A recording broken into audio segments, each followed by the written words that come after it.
Right, dangerous. Bethany's with a local vet learning how to protect your pup's paws. Yes, I certainly am. And this is Lola, the aforementioned Hey! Lola, who is just such a sweetie, and her mom, Kelly Byam, who is a fantastic local veterinarian in Elk Grove with Able Pet Clinic for the last 20 years.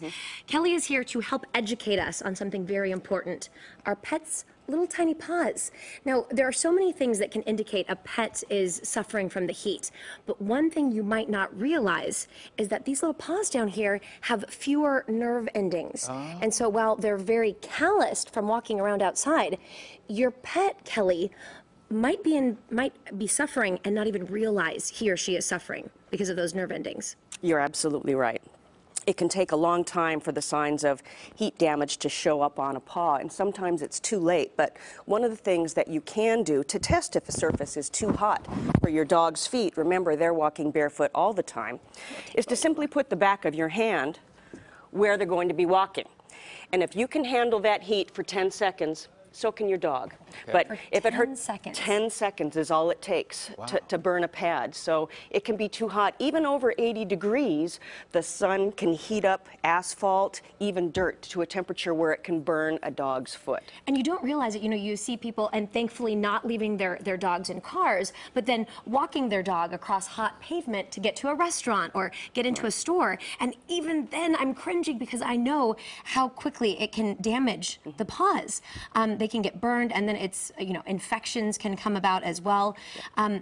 You actually had someone just come in last week with this problem. Yeah, as a matter of fact, it was a dog that went out hiking when it was hot, and then they took advantage of a lake because it was hot. So the combination of the hot ground and the lake made the pad soft and more susceptible to heat damage. So that dog actually blistered off the bottom of all of its foot, and the whole surface of the foot peeled up and had to be removed. And that dog was very painful, really couldn't walk. So, we tell you this because really a public service announcement. Please be careful with your pets.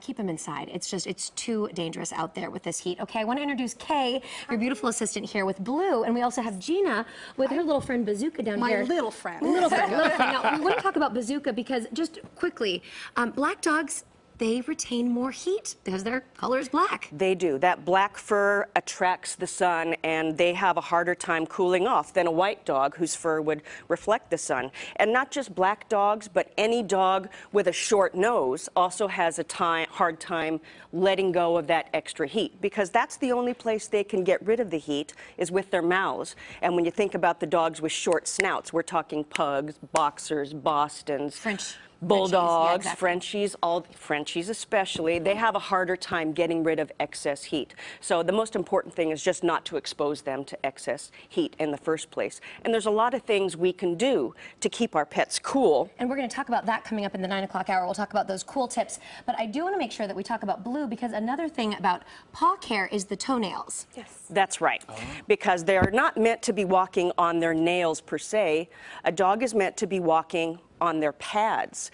And if their nails are too long, they're basically walking just on the very tip of their pad. And again, that's hard on their feet, that's hard on their legs, and it's a big cause of arthritis, especially in older animals. So it's super important to keep those nails short so that they can have full use of their feet, have them in a secure place on the ground. So some tools here that are really helpful for trimming the nails, because typically veterinarians like yourself end up cutting the nails, because typically it's not something that groomers love to do. But this Dremel tool is actually a great tool, and something that you suggest people start using on the puppies early on so they can get familiar with the different sounds. Absolutely. As long as they're used to getting their nails trimmed or dremeled at an early age, you're going to have less of a fight with them later on. Because one thing to keep in mind is if the nails are already too long, every second that dog is walking, those nails are grinding into the surface of the pad. That sensitizes them more and makes them more painful. So we have to make this fun. We've got to make it quick. We've got to make it easy for them, because there's nothing worse than a big dog or even a little dog that doesn't want to get its nails trimmed. Question from the floor. Yes. I have a quick question before we wrap up. The two smaller dogs, Lola and Blue, if there's an issue, you can pick them up and carry them. Sure, of course. What are you going to do about Bazooka? You can't carry that dog across the asphalt. What do you do? You don't take him out on the asphalt. You just stay at home. Okay. He stays in the air conditioning. Okay. That is our plea to all pet owners everywhere. All right. Leave little babies at home in the air conditioning on these hot days. All right, Ken, back to you. All right, thank you so much. Time now is 8:18 here on this Monday morning. More electric vehicles will